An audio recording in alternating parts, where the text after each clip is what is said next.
Mohon perhatian, diberitahukan kepada seluruh peserta Zoom Academy Power Team.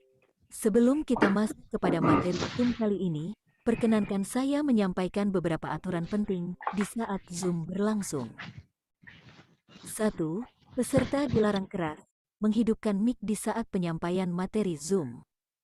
2. Bagi kalian yang belum bisa mendengar suara kami, agar bisa mengklik join audio di pojok kiri bawah HP Anda. Lalu pilih Wi-Fi atau data seluler. 3. Bagi yang ingin bertanya, bisa ditulis di kolom chat atau bisa melalui raise hand. Pertanyaan Anda akan dijawab saat penyampaian materi sudah selesai. 4. Berhubung Zoom ini ditampilkan di YouTube streaming Power Team, diharapkan bagi yang open kamera, agar bisa memakai pakaian yang rapi atau pantas. Jangan sampai telanjang dada. 5. Yang tidak kalah pentingnya adalah, jangan sampai lupa, siapkan cemilan dan kopi kalian. Zoom kali ini akan dipimpin oleh top leader Power Team, Mr. Kenzi Crypto dari Batam.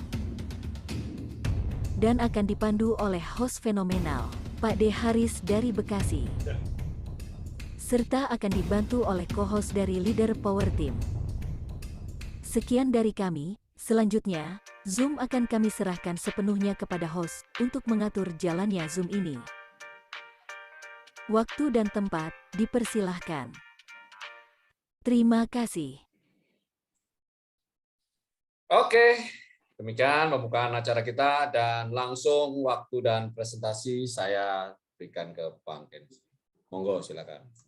Oke, terima kasih Pak Haris atas prepare Zoom-nya. Assalamualaikum warahmatullahi wabarakatuh. Waalaikumsalam warahmatullahi wabarakatuh. Ya, selamat malam, salam sejahtera buat kita semua dan tetap semangat kita berada di bisnis yang tepat. Kita ngumpul lagi di Zoom Academy Power Team Indonesia, teman-teman. Selain dari Zoom ini, kita juga menyediakan free untuk umum.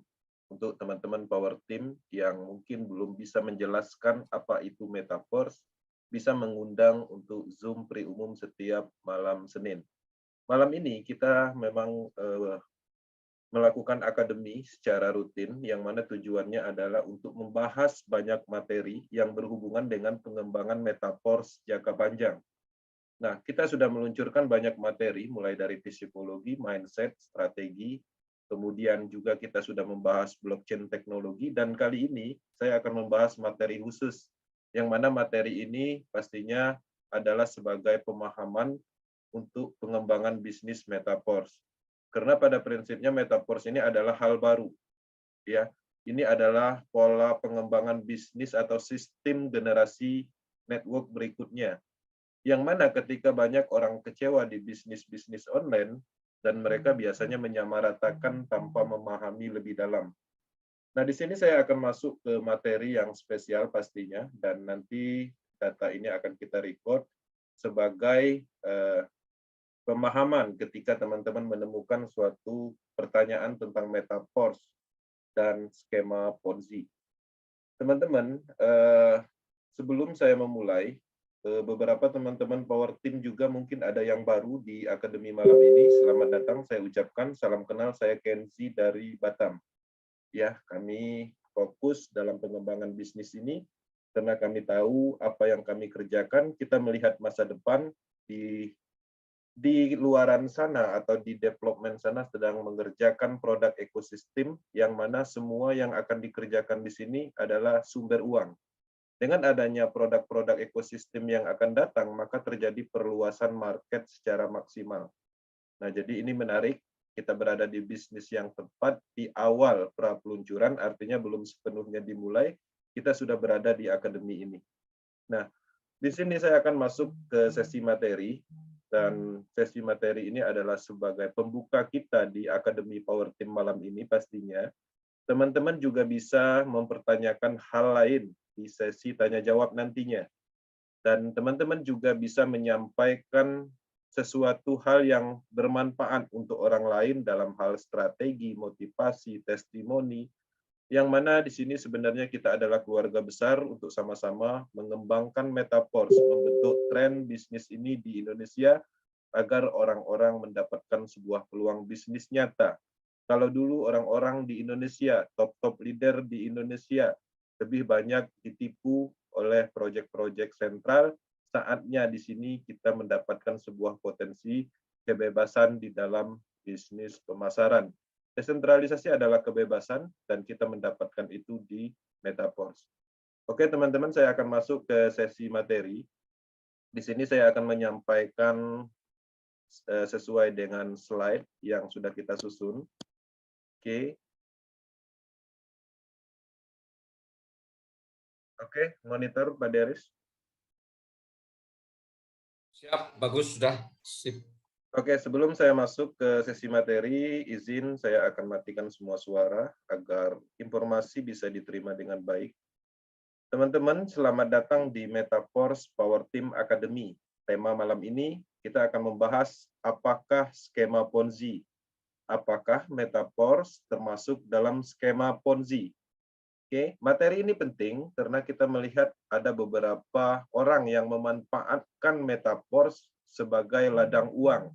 Mereka mempostingkan atau mereview Metaverse tidak sesuai dengan fakta dan data, yang mana tujuannya adalah untuk mendapatkan keuntungan. Contohnya kalau di YouTube, mereka akan mendapatkan keuntungan dari monetis iklan, ya, yang ada di sana namanya monetis iklan, sehingga mereka menarik perhatian dengan mereview hal-hal yang negatif tentang Metaverse karena mereka tahu Metaverse itu adalah bisnis yang cukup diminati. Kemudian juga ada beberapa kasus di website yang sumbernya tidak jelas, mereka juga akan menaikkan traffic dengan mempostingkan Metaverse dengan hal-hal negatif. Nah, salah satu hal negatifnya pastinya adalah skema Ponzi. Oke. Nah, di sini kita akan penekanannya di informasi atau pemahaman tentang skema Ponzi. Teman-teman harus paham apa itu skema Ponzi, dan ketika ada yang menyatakan Metaverse skema Ponzi, artinya teman-teman mempunyai jawaban yang tepat sesuai fakta dan data. Oke. Tujuan akademi pastinya kita memahami secara penuh skema Ponzi, dan di sini juga saya menyisipkan apa itu piramida sistem dan mengetahui perbedaannya dengan Metaverse. Oke. Metaverse dengan skema Ponzi akan kelihatan secara perbedaan, dan di sini juga saya akan menyampaikan materi sesuai dengan urutannya. Dan teman-teman, Akademi Power Team telah diluncurkan beberapa materi, dan kita juga sudah pernah menyampaikan informasi dasar-dasar komponen teknologinya, kemudian pemasaran bisnis Metaverse itu sendiri, kemudian perbedaan konsep lama dan konsep generasi network berikutnya yaitu Metaverse, kemudian menemukan logika Metaverse, kemudian juga kami sudah menyampaikan materi apa yang harus teman-teman lakukan ketika sudah bergabung di Metaverse. Dan itu adalah ilmu berdasarkan apa yang kami lakukan, bukan berdasarkan teori. Jadi apa yang kami lakukan dan berhasil pastinya kita bagikan. Kita berikan kepada mitra Power Team yang mana tujuannya adalah untuk manfaat. Oke. Kita masuk di sini skema piramida. Oke, teman-teman. Di dalam poin ini ada beberapa kasus orang menganggap bahwa skema piramida dan skema Ponzi itu adalah sama. Oke. Nah, di sini saya akan jelaskan skema piramida itu menggunakan barang yang mana biasanya bergerak di kamuflase MLM. Barang yang diperdagangkan sebagai sebuah kamuflase untuk menarik atau mengumpulkan dana masyarakat, namun nilai jual barang tersebut tidak diutamakan. Ya, salah satu contohnya itu adalah kurangnya kualitas dari barang tersebut, tapi secara persentase kualitasnya di markup, ya, tidak sesuai dengan aslinya. Kemudian juga secara harga itu biasanya mereka memberi harga yang sangat tinggi untuk produk-produk tersebut, dan biasanya produk yang dijalankan dengan skema piramida itu biasanya produknya aneh. Artinya orang yang dalam kategori tidak mengetahui produk tersebut, baik itu fungsional atau sejarahnya atau bahan bakunya, yang pada umumnya adalah tujuannya agar mereka bisa memarkup semua potensi atau fungsionalnya, kualitasnya. Nah, itu adalah skema piramida. Artinya skema piramida itu jelas dia menggunakan produk. ya untuk mengumpulkan dana masyarakat. Nah, di sini ada satu konsep lagi namanya skema Ponzi. Ini menggunakan keuntungan dari investasi sebagai sebuah kamuflase untuk menarik atau mengumpul dana masyarakat, namun nilai jual barang atau investasi tersebut tidak diutamakan. Jadi pembayaran ini biasanya skema Ponzi ini dia menggunakan sistem investasi yang mana dana investasi itu tidak jelas mau diputar kemana dan tidak ada transparansi. Nah, pada prinsipnya skema Ponzi itu adalah pengumpulan dana yang mana nilai dari investasi atau janji profit yang dijanjikan adalah dibayar dari investor yang baru bergabung. Oke. Skema Ponzi dan skema piramida memiliki kesamaan, yaitu sama-sama mengumpulkan uang masyarakat. Itu poinnya di situ. Oke. Melalui rekrutmen anggota baru secara berkelanjutan. Dan biasanya ini dikembangkan oleh founder dan tim leader untuk memasarkan skema ini. Nah, teman-teman harus memahami ini karena skema piramida dan skema Ponzi itu dianggap sama, tapi pada prinsipnya dia mempunyai perbedaan yaitu di produknya. Ya, seperti itu. Kemudian di sini kita masuk di dalam sejarah skema Ponzi. Materi malam ini pastinya kita akan terfokus di skema Ponzi-nya, bukan di skema piramidanya. Ya, kenapa? Karena ada beberapa kasus yang menyatakan bahwa Metaverse adalah skema Ponzi. Kita akan bahas atau kita akan lihat di mana perbedaannya, apakah benar Metaverse itu adalah skema Ponzi. Sejarah skema Ponzi ini dicetus oleh Charles Ponzi yang kemudian menjadi terkenal pada tahun 1920. Ini adalah orang Italia dan ini adalah sebagai penipu yang ada di Amerika Utara tepatnya. Skema ini dia menghasilkan uang atau menjanjikan keuntungan 50% kepada mitranya dalam waktu 45 hari. Nah, keuntungan 100%-nya itu bisa didapat dalam waktu 90 hari. Pengembangannya itu mereka menggunakan tim-tim leadernya untuk melakukan promosi atau mendapatkan investor-investor baru. Dalam hal ini penjualan kupon, ya kupon atau pos dari negara lain. Kemudian juga dikembangkan dalam bentuk arbit. Kemudian skema ini berjalan lebih dari setahun sebelum runtuh dan merugikan investor sebanyak 20 juta triliun. Oke. Ini awalnya adalah skema Ponzi atau sejarahnya. Artinya Ponzi itu diambil dari nama Charles Ponzi. Oke, kita lanjut. Nah, di sini saya akan detailkan apa itu skema Ponzi. Skema Ponzi adalah pengumpulan dana dengan modus investasi palsu yang membayar keuntungan kepada investor ya, yang bukan berasal dari keuntungan yang diperoleh dari kegiatan operasi perusahaan atau real pengembangan bank, atau dalam hal di sini tidak ada proyek yang dikembangkan. Namun investasi itu dibayar dalam hal penggunaan dananya itu diambil dari anggota baru. Dan ini secara proses pengembangannya itu melakukan dengan cara merekrut anggota baru pastinya. Dan pastinya keuntungan di sini jelas karena ada pengumpulan dananya adalah ke sentral atau ke perusahaan atau ke orang yang membuat proyek tersebut. Dan pada akhirnya sistem ini akan runtuh ketika si owner mendapatkan keuntungan atau ketika tidak ada lagi orang yang bergabung, dalam arti mereka sudah mendapatkan keuntungan baik dari sisi foundernya ataupun ownernya.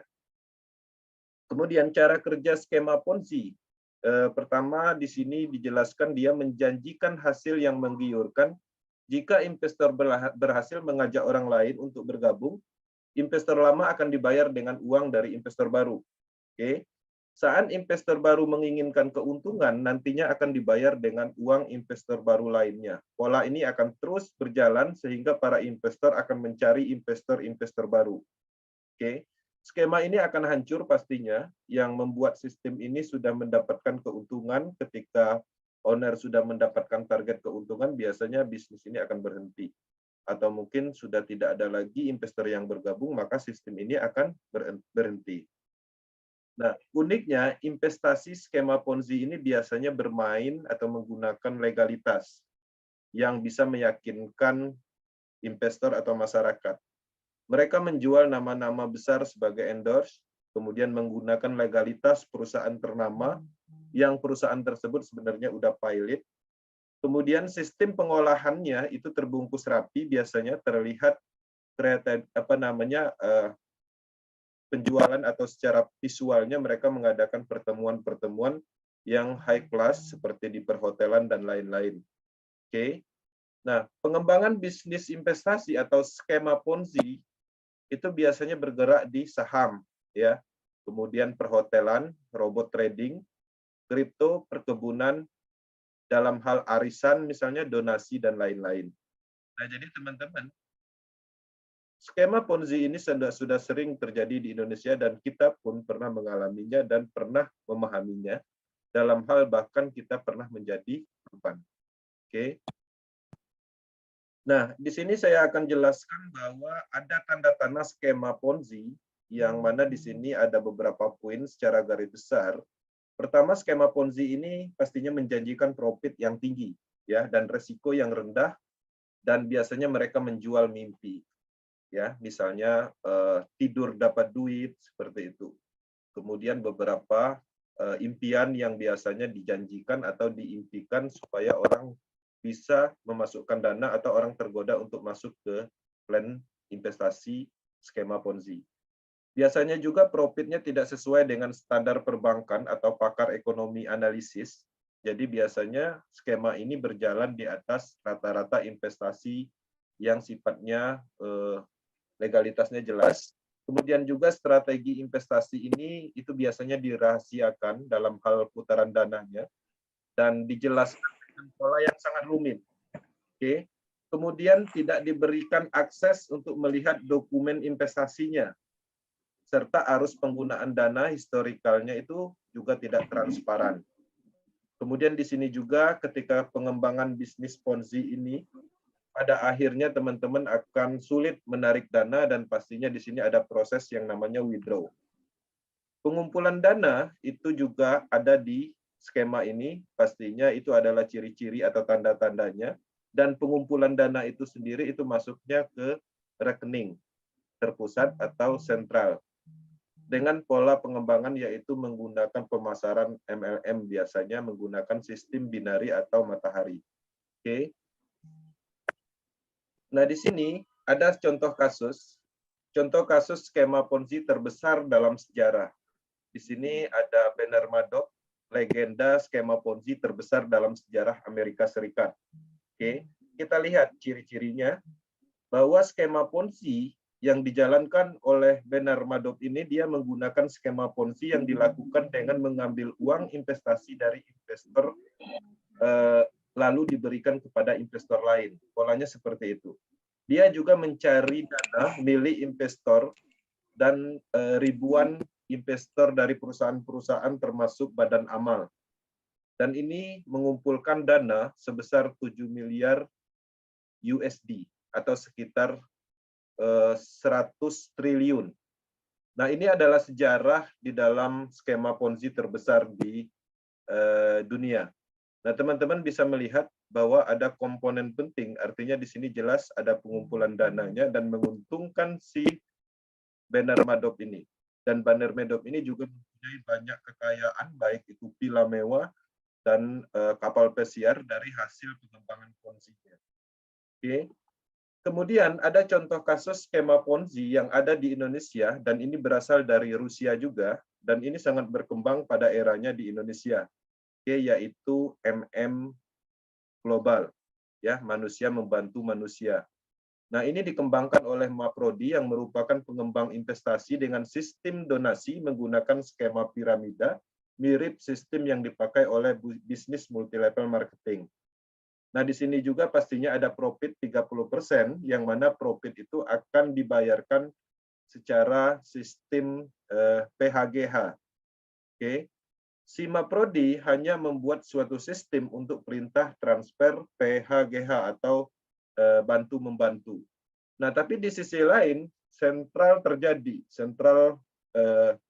data atau pengaturan program itu bisa dilakukan oleh Maprodi, sehingga dia mempunyai banyak address wallet, dia mempunyai banyak nomor rekening, dan semua program diarahkan di rekeningnya, sehingga dia mendapatkan keuntungan maksimal dalam hal memainkan program dari sistem yang dia buat.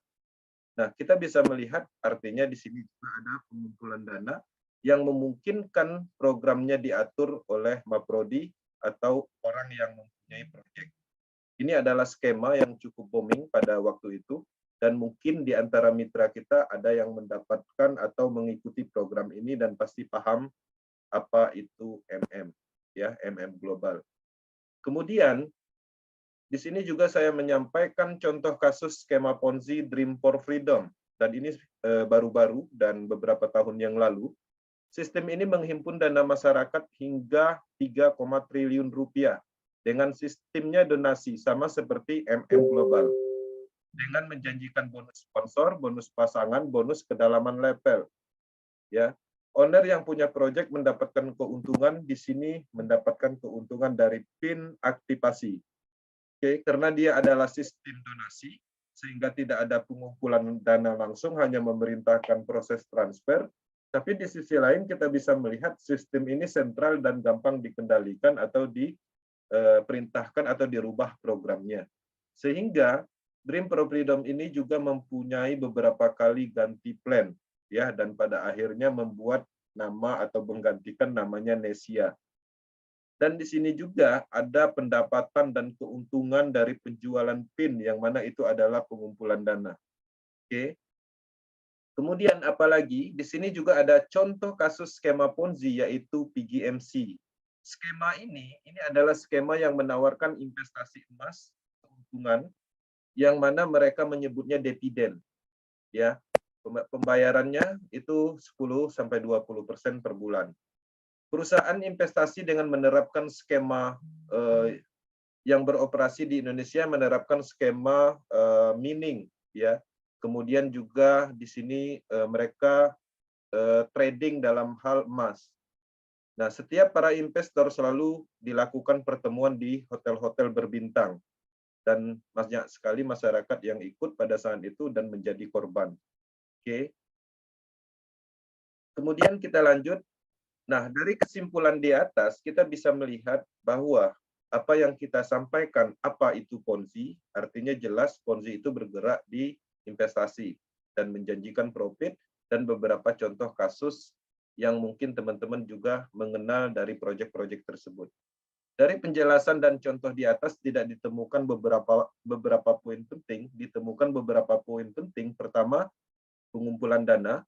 Yang kedua, kontrol sistem server datanya terpusat. Yang ketiga, tidak transparan. Yang keempat, investasi dan janji profit. Yang kelima, ada pihak ketiga atau perusahaan atau owner yang terlibat.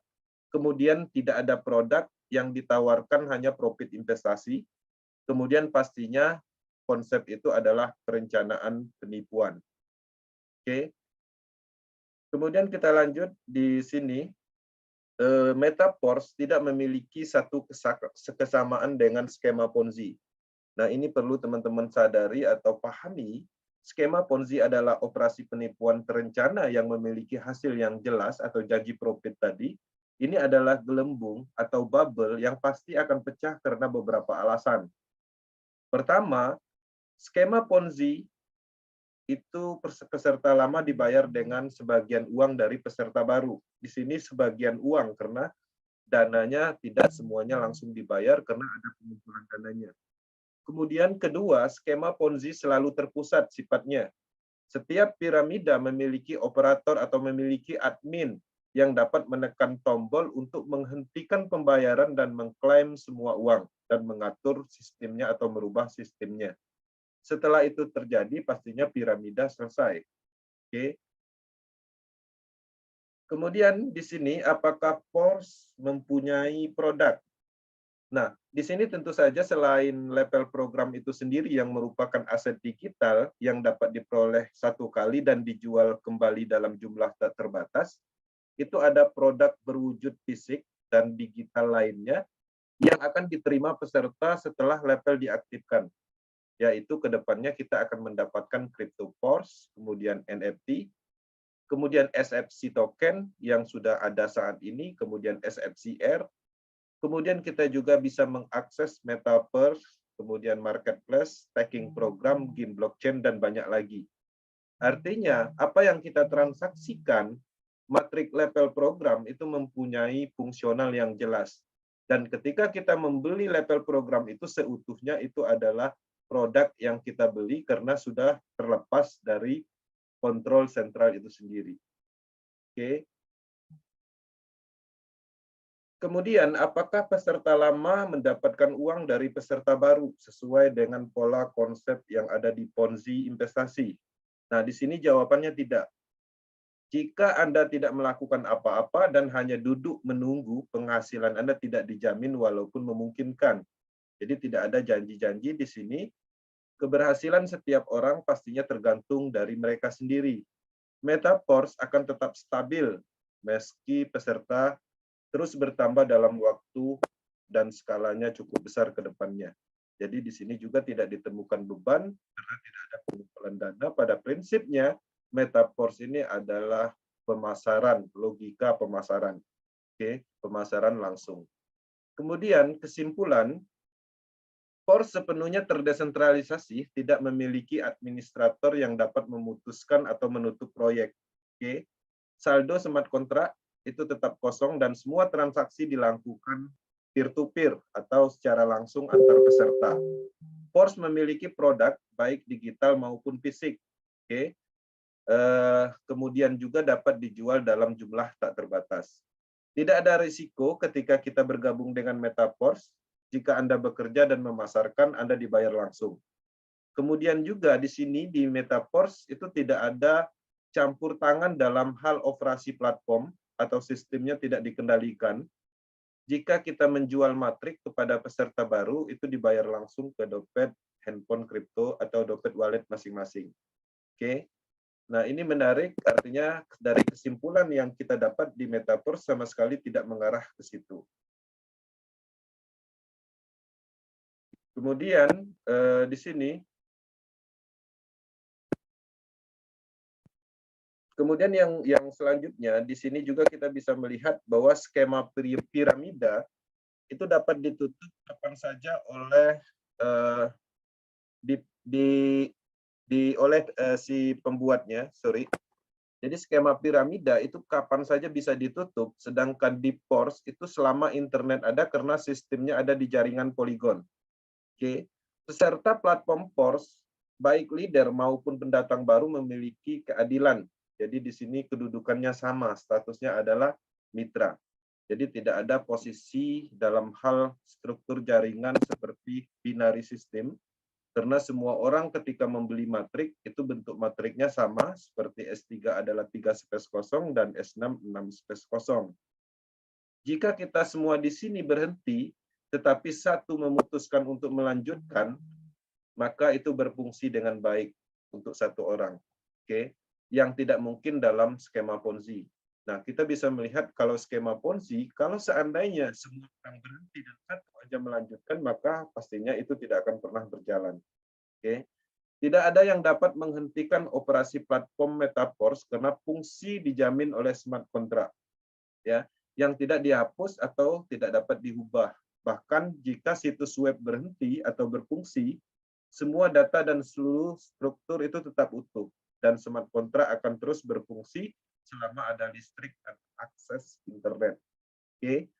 Kemudian juga, Anda perlu memahami bahwa dalam proyek investasi, Anda diberi uang Anda kepada admin, dan mereka dapat melarikan diri ya dengan uang Anda kapan saja. Dan dalam hal Metaverse ini, itu tidak ada pola seperti itu karena tidak ada pengumpulan dana. Nah, dan pastinya ketika ada pengumpulan dana, itu resikonya 100% karena dananya ada di pihak ketiga. Nah, di sini beberapa kasus atau beberapa YouTuber yang mereview tentang Metaverse mengacu ke klaim SEC, yang mana di SEC juga membahas tentang proses adalah skema Ponzi. Oke. Tapi di sisi lain, Lado Oktanikov itu telah menjelaskan detailnya di TV di Georgia, di negaranya, yaitu IMIDI TV, dan itu di wawancara tentang klaim SEC itu tidak mendasar. Oke. Kemudian juga Silado Oktanikov telah menyampaikan di dalam video khusus bahwa tuduhan dan berita yang disampaikan oleh SEC itu adalah palsu, ya, dan mengancam kebebasan semua orang dalam hal desentralisasi. Jadi kesimpulannya, yang kesekian kalinya proses dicoba atau dibentukkan oleh kekuasaan sentral. Bukan satu kali aja, pertama di tahun 2020, proses dibenturkan oleh SEC Filipina, kemudian Sekuritas Montana, bahkan Indonesia pun juga termasuk OJK pernah merilis proses. Kemudian juga terakhir yang cukup besar yaitu SEC USA, ya, yang ada di Amerika Serikat. Dan sampai saat ini proses terus ada, dan ini salah satu bukti nyata kekuatan matriks sistem terdesentralisasi yang mana ini cukup kuat. Jadi dengan adanya ulah dari sentral seperti otoritas tertentu seperti SEC, ini membuktikan bahwa apa yang kita sampaikan di awal tentang proses itu cukup menjadi bukti dengan segala kekuatannya. Logikanya ketika SEC US sudah menyatakan bahwa ini adalah skema Ponzi, pastinya biasanya website itu akan di-shutdown dan orangnya akan dicari atau dijemput paksa. Nah, dalam hal kasus SEC, Lado Oktanikov telah merespon apa yang dituduhkan oleh SEC dan mereka menjelaskan secara detail sebanyak beberapa halaman, tapi sampai saat ini SEC itu tidak menjawab. Nah, kasus ini adalah kasusnya proses dan tidak ada hubungannya dengan Metaforce.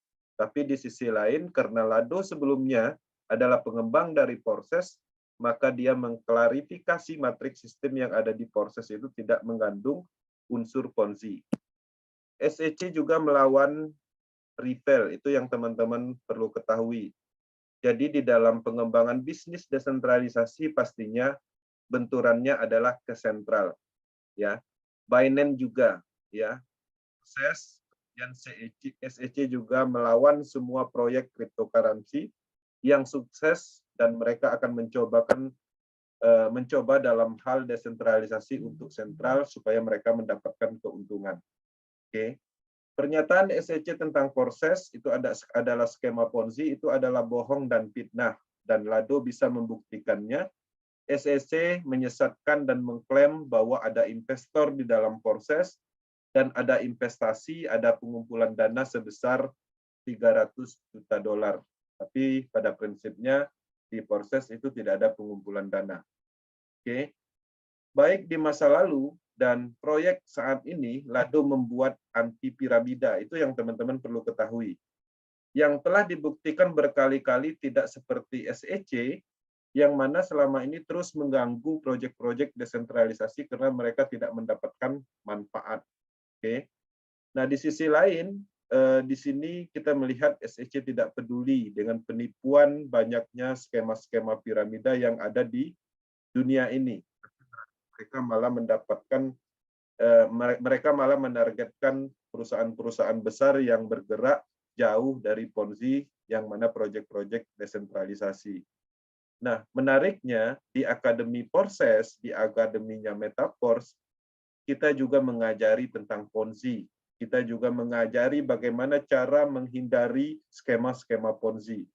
Bahwa kita bisa melihat bahwa proses Metaforce sebenarnya tindakannya lebih nyata dalam hal memberantas Ponzi. Oke. Nah, di dalam video di atas itu adalah pembahasan proses dan SEC US yang tidak ada kaitannya dengan Metaforce. Tapi dalam video tersebut juga ikut menyampaikan tentang proyek Metaforce yang ada di IMIDI TV, yang mana kita melihat itu adalah cara promosi yang luar biasa untuk pengembangan Metaforce. Nah, jadi ini menarik ketika proses disentuh atau diganggu oleh SEC, Lado Oktanikop juga melawan dengan pembuktian data dan sampai saat ini SEC tidak membalas, seperti sama kasus SEC Montana pada saat itu pernah merilis bahwa proses itu Ponzi dan sampai saat ini tidak ada respon sama sekali ketika dibalas oleh Lado Oktanikop by data. Oke. Nah, poin penting tentang vonis seseorang atau otoritas tertentu untuk metaverse, bahwa mereka biasanya menyatakan metaverse adalah skema Ponzi. Teman-teman harus siap dengan kondisi seperti itu, artinya pemahaman kita tentang Ponzi pastinya lebih maksimal, kemudian kita juga tahu apa itu metaverse secara detail. Ketika teman-teman menemukan ya vonis tentang metaverse adalah skema Ponzi, itu ada beberapa kemungkinan. Pertama, jika teman-teman menemukan channel YouTube yang membahas tentang metaverse adalah Ponzi, manfaat besarnya metaverse, mereka memanfaatkan besarnya metaverse untuk mendapatkan view, agar mendapatkan uang dari monetis iklan. Itu pasti. Kita bisa melihat beberapa review video yang mana mereka adalah YouTuber, dan pada penjelasan mereka menjelaskan bahwa metaverse adalah investasi. Mereka menjelaskan atau membandingkan metaverse dengan proyek-proyek Ponzi sebelumnya, yang mana proyek sebelumnya itu adalah proyek investasi, yang mana ada pengumpulan dananya. Nah, jadi apa yang mereka sampaikan itu sama sekali tidak beralasan dan tidak sesuai dengan fakta dan data, yang mana kita pahami metaverse tidak ada pengumpulan dananya. Metaverse bukan investasi. Oke, metaverse adalah bisnis pemasaran sah. Orang kemudian yang kedua, orang tersebut itu biasanya tidak mengerti tentang Ponzi dan sistem serta teknologi yang ada di metaverse. Itu biasanya orang akan memvonis, ya, artinya mereka hanya menyampaikan kalimat kosong dan bahkan mereka tidak mengerti apa itu Ponzi.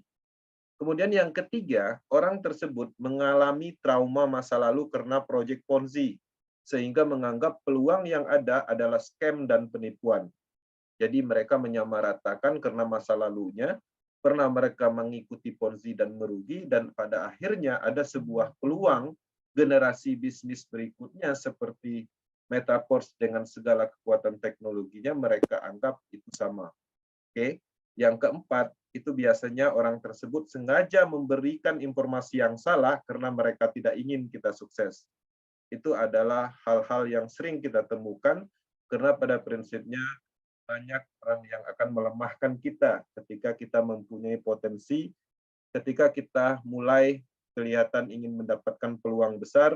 Beberapa kasus ini sering terjadi. Orang akan melemahkan kita, dan pada saat orang menyampaikan atau melemahkan kita, kita juga tidak memahami apa itu Ponzi, dan kita juga belum paham apa itu metaverse.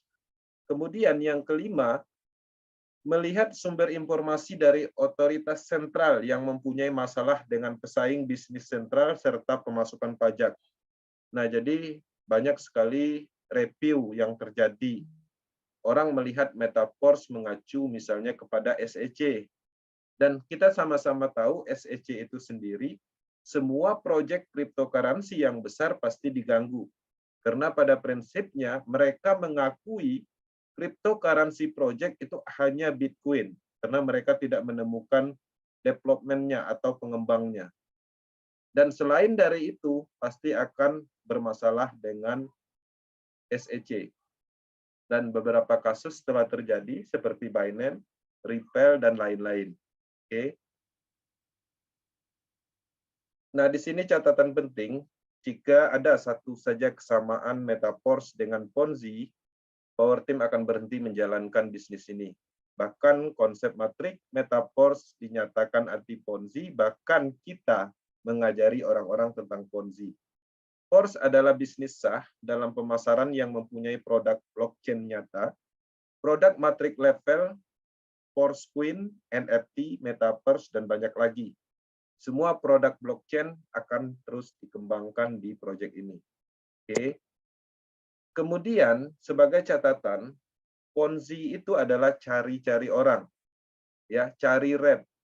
Kemudian ada bonus sponsor, ada profit ROI, ada bonus matching, ada bonus kedalaman level, ada dana yang dikumpulkan atau terkumpul, pastinya nipu orang, proyek bertujuan untuk penipuan atau scam, kemudian tidak transparansi, kemudian sistem menguntungkan debt atau sekelompok orang, tidak ada keadilan di dalam sistem, kontrol sistem terpusat, dan server data terpusat.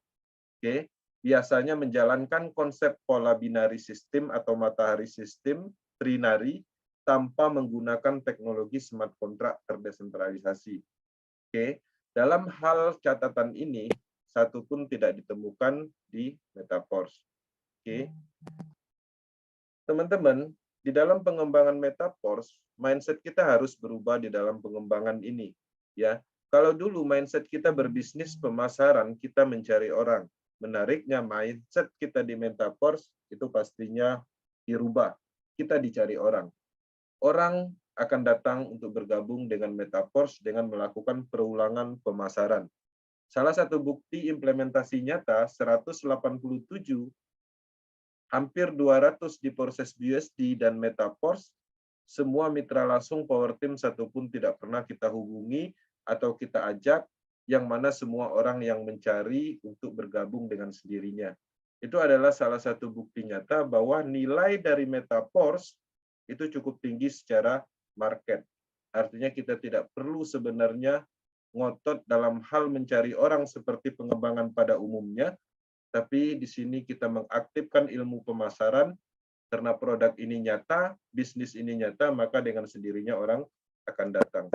Teman-teman, lakukan bisnis pemasaran ini setiap hari dengan penerapan komitmen dan konsisten serta fokus, karena satu-satunya bisnis yang bisa melakukan penerapan komitmen dan konsisten hanya ada di Metaforce, karena Lado Aktanikop hanya membuat sistem, membuat logika pemasaran yang diimplementasikan dalam project matrix system yang tertanam di jaringan Polygon.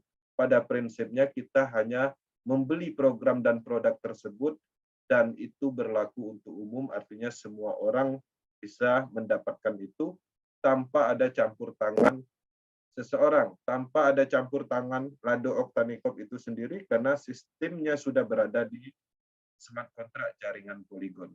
Oke, teman-teman, ya, jadi materi malam ini tentang pembahasan Ponzi sudah kita sampaikan, dan pastinya ini ada hubungannya dengan pengembangan-pengembangan yang ada di Indonesia. Teman-teman mungkin banyak dibenturkan dengan pemahaman-pemahaman yang salah, ya, ponis-ponis yang tidak sesuai dengan fakta dan data. Harapannya dengan adanya materi malam ini, teman-teman bisa memahami bahwa Ponzi itu adalah skema investasi yang dijalankan untuk menipu, dan pastinya ada pengumpulan dananya, ada ownernya, ada individu yang diuntungkan.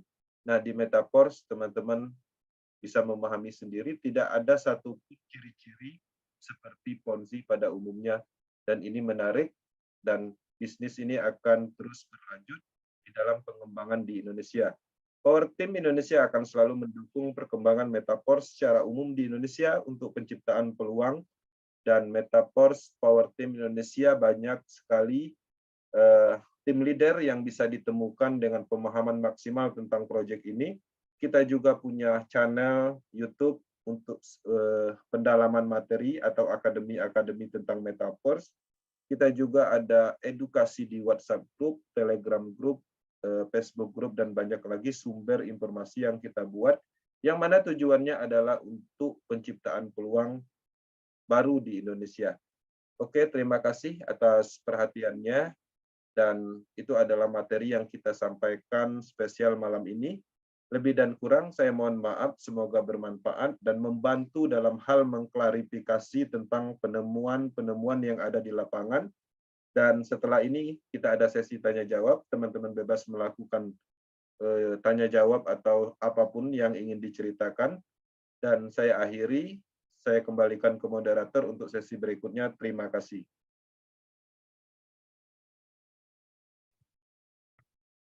Oke, terima kasih Bang Ansy atas presentasinya pada Malam hari ini kita membahas soal ponzi dan piramid, anti piramid ya. Jadi sekilas banyak orang menganggap apa yang sedang kita kerjakan ini adalah ponzi ataupun piramid.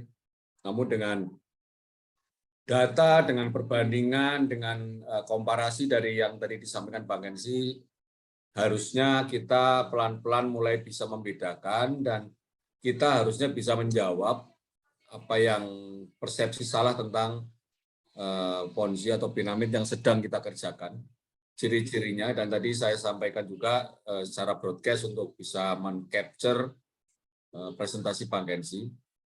Nanti akan kita berikan file PDF-nya untuk bisa dipelajari dan dipahami untuk dibagikan ke siapapun yang menyudutkan atau menuduh bahwa Metaverse adalah bisnis ponzi atau piramid.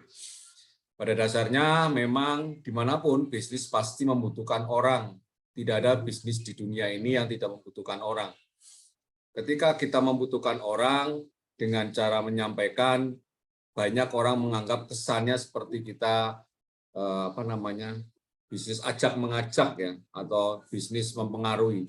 Padahal banyak sekali pekerjaan kita yang pada prinsipnya juga pasti akan mengajak orang atau mempengaruhi orang untuk membeli produk kita atau kita bekerja pada orang untuk mendapatkan penghasilan. Oke, Bapak Ibu sekalian, silakan dari yang ada yang bertanya atau mungkin bercerita tentang pengalamannya sebelum di Force atau Forsas yang punya pengalaman, baik pengalaman yang menyenangkan atau tidak menyenangkan tentang bisnis sejenis ponzi atau bisa dikatakan bisnis piramid atau ponzi, silakan kita sharing di sini, tidak apa-apa.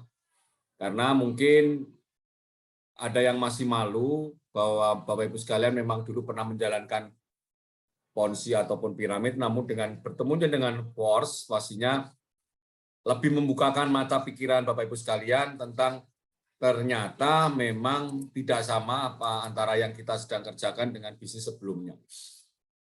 Saya yakin dari sebagian besar dari teman-teman di sini sudah pernah menjalankan bisnis network marketing yang ujung-ujungnya itu adalah scam karena memang dasar dari bisnis yang diciptakan itu adalah ponzi atau piramid. Silakan Bapak Ibu sekalian bercerita, tidak apa-apa, berbagi cerita supaya kita di sini sama-sama satu frekuensi, satu rasa atau satu pengalaman. Tidak hanya Bapak Ibu sekalian, Bang Kensi itu rajanya network marketing yang dulu-dulunya juga sama ponzi, tetapi dengan bertemunya dengan Force akhirnya mempunyai sebuah kesimpulan besar bahwa ini yang dicari selama ini. Karena jiwa kita adalah network marketing, bisnis ini adalah disampaikan dengan orang lain. Oleh karena itu, pastinya Force ini adalah pilihan terakhir dan terbaik saat ini yang perlu kita pertahankan, perlu kita perjuangkan, dan perlu kita sampaikan ke siapapun, baik yang pernah menjalankan ponzi atau tidak, sampaikan saja. Siapa tahu mereka-mereka itu juga sebetulnya sedang mencari bisnis network marketing yang tidak ponzi, bisnis marketing yang tidak piramid ya. Nah, Force itu adalah jawabannya. Oke, Bapak Ibu sekalian, sudah saya buka mic-nya, silakan bertanya atau bercerita tentang pengalamannya di sini. Bercerita aja seperti